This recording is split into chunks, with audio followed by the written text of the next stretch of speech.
So that's a big problem. Nucleic acid. Where do you get RNA and DNA from? That's a big one. Right? And this is a guy this guy's whining. He wrote the book, Why Evolution is True. And he's whining about the number of people that believe in creation. A little bit more about the resistance to evolution. So here's another poll that was taken by last year by the Gallup poll, in which a large sample of Americans was surveyed about how they thought humans came to be. They got three choices. You either evolved from an earlier species, which is straight naturalistic evolution. You're created by God in the last 10,000 years, poofed into existence. That's young Earth creationism. And human beings evolved, but that evolution was guided by God, either made the right mutations or installed the soul at the right point, and that's called theistic evolution. So here's the answers to that question. 40% of Americans were young Earth creationists, 38%, which is surprisingly high in my view, accept evolution, but thought that God tweaked it, and 6% were unsure. Well, you can do the math and subtract for 100. Only 16% of Americans accept the way evolution the way we Americans or we scientists understand it as a purely naturalistic, materialistic process. So that's 1 in 6 of your neighbors believes the way scientists do, or people who work in this museum.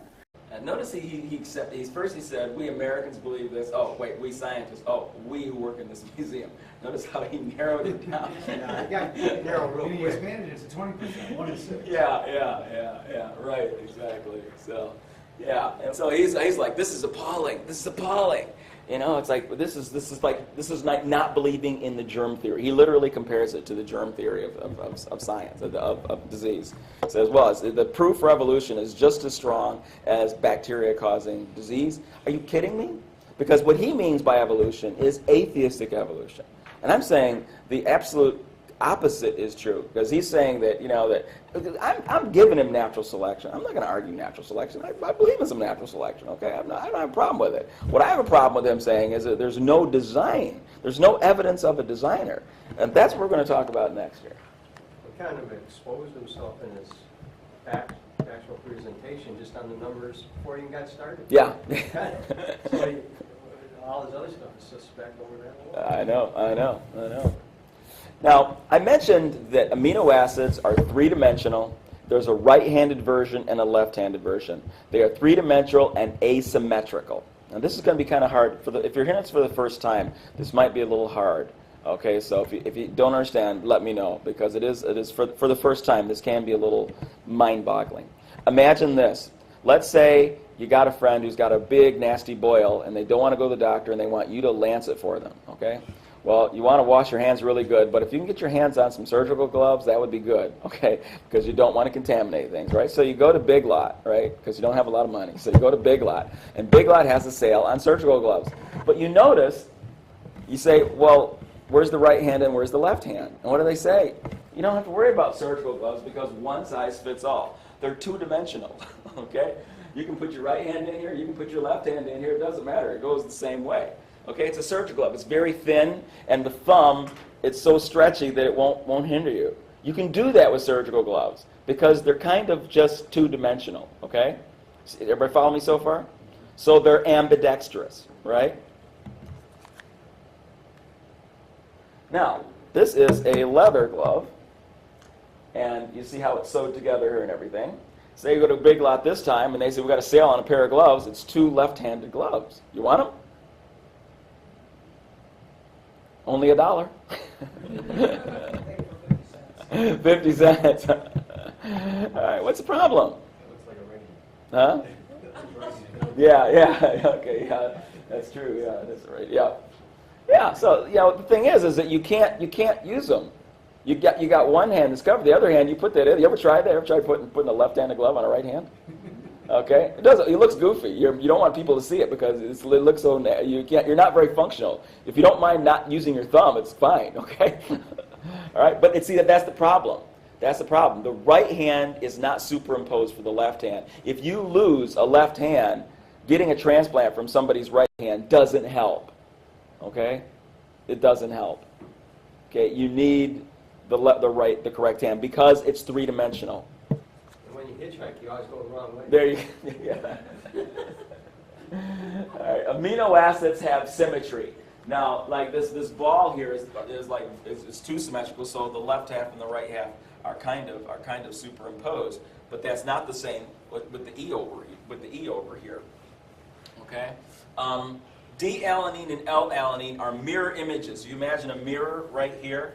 This is what the three-dimensional structure. This is a simple amino acid. The simplest amino acid is alanine. Okay, and they're not superimposed. You can't take this one and turn it around and make it fit exactly on this molecule because they're opposites of one another.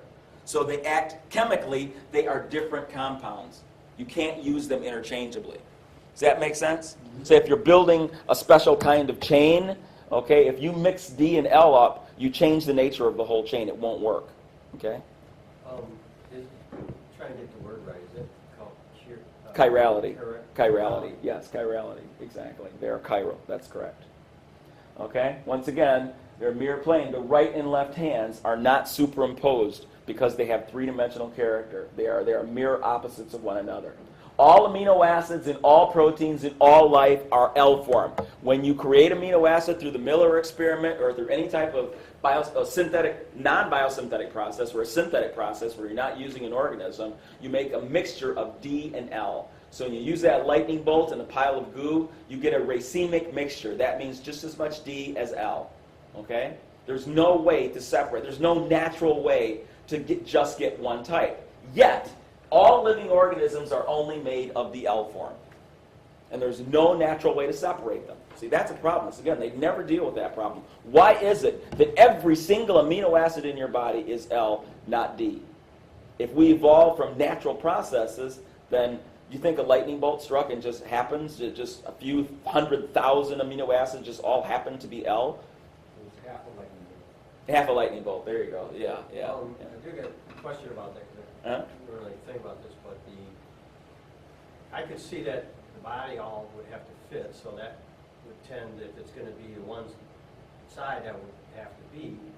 But wouldn't there, though, tend to be other people with all the I mean, if it was all just a random. Well, what would happen is the first organism that gave rise to all life would have to be completely composed of L. Unless we're imagining multiple life forms. Nobody's saying that. But I'm just saying, though, that what if it's if evolution ain't really pick and choose, it's just happening. Yeah. Wouldn't there be at least other organisms? Exactly, that's it. Or should be. Yeah, there should be. High probability. Well, we'll talk about that probability. We're going to actually talk about that. So there are 20 biomolecules, 20 amino acids that are used in living organisms for the most part, okay? And each one of those has a counterpart. We have B, and then we have, or B and reverse B, C and reverse C, D and reverse D, and so forth. So it corresponds to your D and L amino acids. Now, if you were going to make a word, these proteins make words. When those amino acids come together, they form specific proteins, and they have specific structure. You can't interchange D and L. So what are the chances of the first evolved living organism being comprised of proteins made only of one stereoisomer, only L? What are the chances of that? Because they're saying null hypothesis. They're saying completely random. These amino acids just happened to get together and life formed randomly. They're claiming the null hypothesis. What are the chances? Well, first of all, let's put things into perspective. The smallest living organism on the planet that we know of to date is Mycoplasma genitalium. Okay, it's a little VD thing. Okay, it lives in the urinary tract and digestive tracts of primates, including humans. Okay, but that's the smallest living organism there is. All right, it comprised of 580,000 base pairs, the DNA. That's how much DNA it has, and 482 different proteins, 482 coding proteins. That's a very small number compared to other things. Okay, the next mycoplasma up is like 750. So I mean, that's not very many proteins in terms of. Now it still has a lot of proteins, but there are 482 different proteins.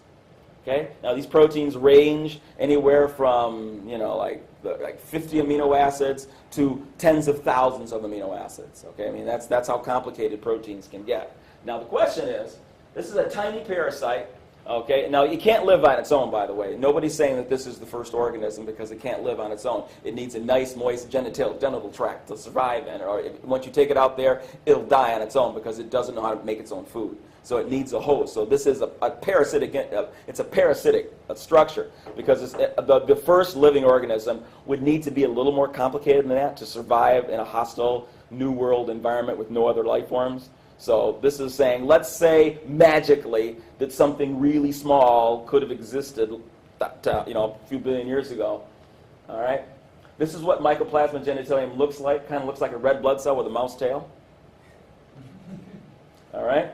And to make one requires hundreds of thousands to millions of amino acids, 482 different kinds of proteins, but literally hundreds of thousands to millions of different proteins have to come together to give you a living organism. You've got to create the cell wall, you've got to create the method of locomotion, food location, metabolism, excretion. All of these sensory structures, reproductive structures, have to combine together and stay together until you have a complete living organism. I mean, think about that. Think about that.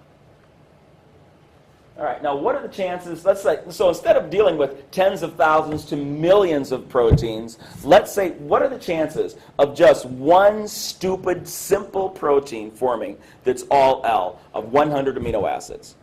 That's it, just of all L, just forming the L. What are the chances of one protein?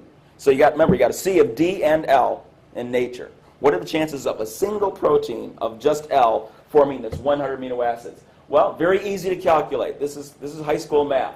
Okay, the chance of D or L is 1/2. So the chance that 2 of them will be L, 1/2 times 1/2.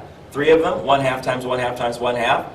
A 100. If I have 25, it's 1/2 times 1/2 times 1/2, all the way up to 25. So the chance of just 25 amino acids, 25 of them being all L, is 1/2 to the 25th power, or 1 in 33,554,000. Okay, that's just for the 25 there, okay? So that's the problem, is that we're not talking about 25 amino acids. We are talking about hundreds of thousands to millions of amino acids, all being just L.